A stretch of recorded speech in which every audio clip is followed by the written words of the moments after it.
There is a role so many women fall into without ever realizing it, and it quietly becomes one of the most draining experiences of their lives. It does not begin with a dramatic moment. It begins slowly, almost invisibly, wrapped inside love, patience, and genuine care for another person. The role is this: becoming the emotional caretaker of a man who refuses to grow. This dynamic is far more common than most people acknowledge. Women living inside it often do not have the language to describe what is happening to them. They only know they feel exhausted, unseen, and somehow responsible for everything. This is not a small issue. It touches a woman's mental health, her identity, her sense of safety, and her ability to trust her own feelings. If any part of this already sounds familiar to you, stay with this video. Because understanding what is truly happening is where everything begins to change. So what does emotional immaturity actually look like in a partner? It is not always obvious at first. It rarely shows up as something dramatic or easy to name. Instead, it tends to reveal itself quietly through patterns that slowly become impossible to ignore. An emotionally immature man often lacks self-awareness. He does not understand how his behavior affects the people around him, and more importantly, he does not seem particularly interested in finding out. Then there is poor emotional regulation. Small frustrations become disproportionate reactions. Stress gets taken out on the people closest to him rather than being processed in a healthy way. Avoidance of accountability is another hallmark. Mistakes are rarely owned. Apologies, when they come, feel hollow or conditional. And when conflict arises, instead of working through it constructively, he shuts down, explodes, or simply refuses to engage. These patterns, taken together, paint a clear picture of someone who has not done the inner work that healthy relationships genuinely require. What is fascinating, and honestly heartbreaking, is that no woman wakes up one day and decides to become her partner's emotional caretaker. It happens slowly, almost invisibly. It starts with something small. Maybe you soften your tone because you can see he is in a bad mood. Maybe you let a comment slide because you do not want to deal with the aftermath. You tell yourself you are just being understanding, just being the bigger person. Then comes the moment you make an excuse for his behavior to a friend or to yourself. You convince yourself he did not mean it that way. You start adjusting your reactions, your needs, your voice, all in the name of keeping the peace. Each small compromise feels reasonable in the moment, but these moments stack on top of each other. And before you realize it, you have quietly taken on the full responsibility of managing the emotional climate of the entire relationship. Once you have stepped into the caretaker role, the weight of it becomes something you carry every single day. You start monitoring his moods before you even speak. You read the room the moment he walks through the door. You adjust your tone, your timing, your words, all to avoid triggering a reaction you will then have to manage. And somewhere in all of that careful navigation, your own emotions get quietly pushed aside. You stop asking for what you need because bringing it up feels like too much of a risk. Your feelings become secondary, then invisible, then almost forgotten. You tell yourself you are just being supportive, just keeping the peace. But the truth is, you are doing the emotional work of two people while he remains largely unaware that any work is being done at all. That invisibility is what makes this kind of exhaustion so deeply isolating. Nobody sees it. Often, not even you. And perhaps the most heartbreaking consequence of all this is what happens to her sense of self over time. When a woman spends years overfunctioning for an emotionally immature partner, she gradually loses touch with who she actually is.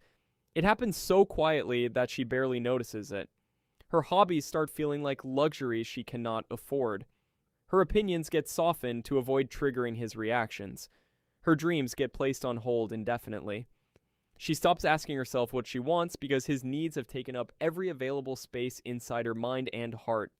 Her boundaries, which may have once been clear, begin to blur.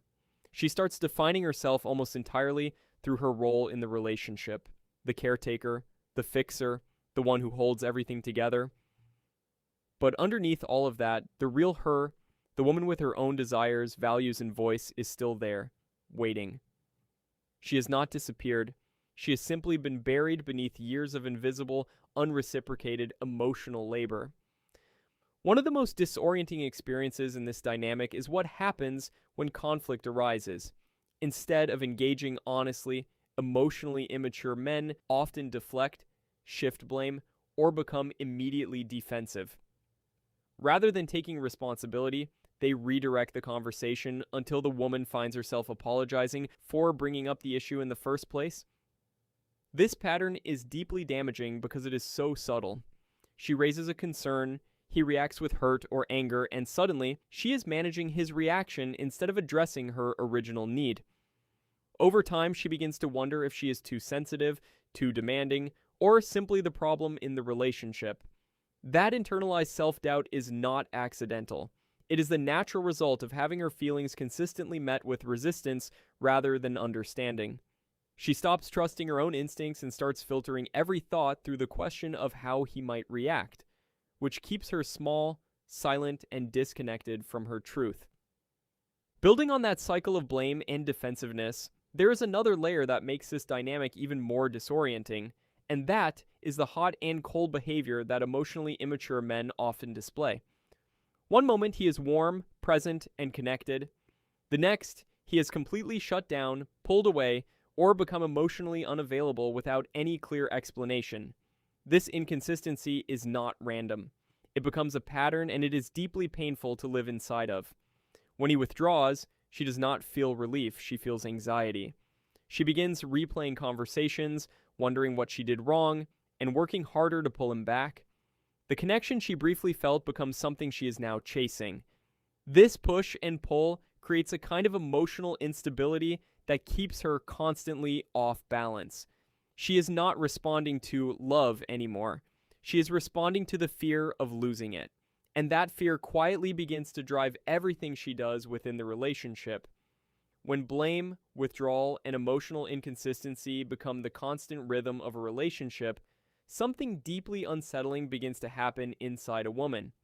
She starts questioning herself, not occasionally, but persistently. She replays conversations, wondering if she overreacted.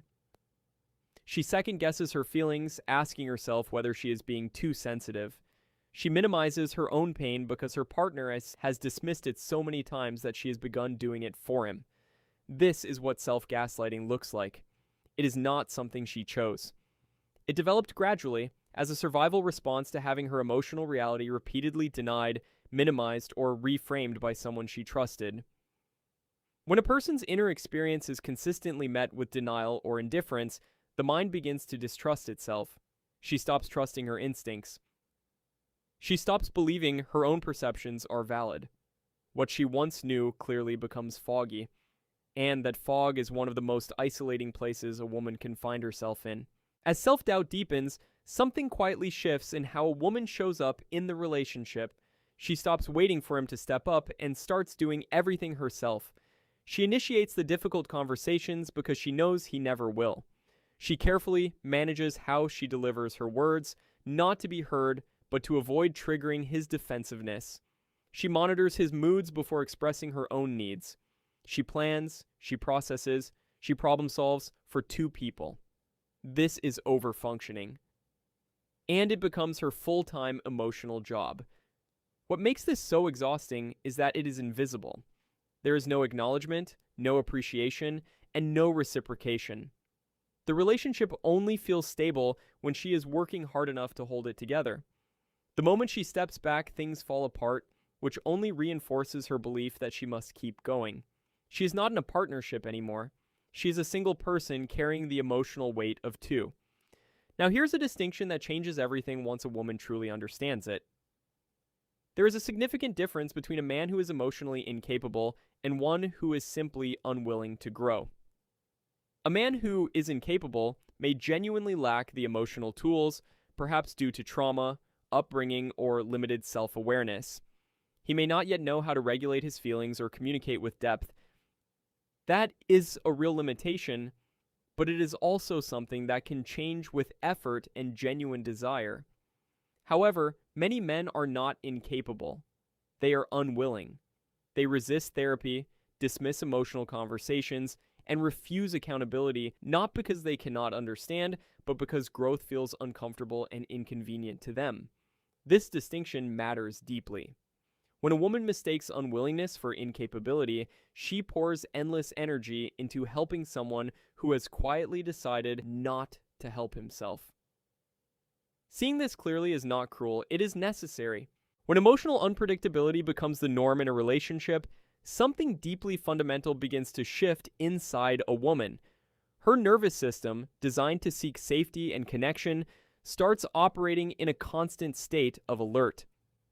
She no longer feels settled in her own home, in her own relationship, or even within herself. Instead of relaxing into love, she is scanning, reading the room, measuring his mood before she speaks, and bracing for reactions she cannot predict. This is not anxiety she was born with. This is a response she developed as a way to survive the emotional environment she is living in. Hypervigilance becomes her default setting. She learns to shrink, to tiptoe, to manage her words carefully just to avoid triggering another emotional storm. Over time, this quiet survival mode becomes so familiar that she stops recognizing it as a problem. She simply calls it normal, not realizing how much of herself she is spending just to feel momentarily safe. So why do women stay? This is perhaps the most important question to sit with, honestly. The answer is rarely simple, and it is never a reflection of weakness or lack of intelligence. Women stay because they genuinely love their partner. They stay because they remember who he was, or who he promised to become. They hold on to hope that the effort they are pouring in will eventually produce the change they have been waiting for. There is also the fear of being alone, of starting over, of feeling like the relationship failing means they somehow failed too. And then there are the deeply conditioned beliefs many women carry from childhood. The idea that a good woman holds things together, that love means sacrifice, that leaving makes you a quitter. Society reinforces these messages constantly, so women stay not because they cannot see the problem, but because everything around them has told them that staying is strength. And here's where something powerful begins to shift. The moment a woman can look at her relationship and name what has actually been happening, everything changes. Not because the situation instantly transforms, but because she does. Awareness is not a small thing. It is the difference between being lost inside a story and finally being able to read it from the outside. When a woman recognizes that she has been carrying emotional weight that was never hers to carry, something inside her exhales. A long-held tension begins to loosen. Understanding this dynamic does not mean she was foolish. It does not mean she failed. It means she was doing what felt natural, what felt loving, what she was perhaps taught love required. But now she is seeing the full picture clearly, maybe for the very first time. And that clarity, as uncomfortable as it can feel, is not a wound. It is the beginning of something far more honest and far more freeing. Recognizing the pattern is only the beginning. The real work is in choosing yourself, perhaps for the first time in a very long time. Start by withdrawing your energy from managing his emotions. You are not responsible for regulating his moods, softening his reactions, or making him comfortable with truths he refuses to face. Begin setting boundaries not as punishment, but as protection. A boundary is simply a declaration of what you will and will not accept going forward. Reconnect with your own needs. Ask yourself what you actually feel, want, and need. Separate from him entirely. Seek support through therapy, trusted friendships, or communities of women who understand this dynamic. Healing rarely happens in isolation. Redirect the energy you have been pouring into him back into yourself. Your growth, your peace, your joy. These deserve the same devotion you have been giving away so freely. Reclaiming yourself is not selfish, it is survival. You're not too much. You're not the problem. And you are certainly not responsible for carrying a grown man's emotional development on your shoulders. Your worth was never meant to be proven through how well you manage someone else's moods, how quietly you swallow your own needs, or how long you can hold a relationship together alone. You deserve a partner who shows up, does the inner work, and meets you with the same energy and intention you bring every single day. Emotional labor should never fall entirely on one person. Real love is not one person endlessly giving while the other remains comfortable in their own avoidance. When you stop overfunctioning, you create space for something far more honest to exist, either genuine growth or genuine clarity. Choose relationships rooted in mutual respect, shared effort, and real emotional presence. You are worthy of that. You always have been. Do not settle for anything less.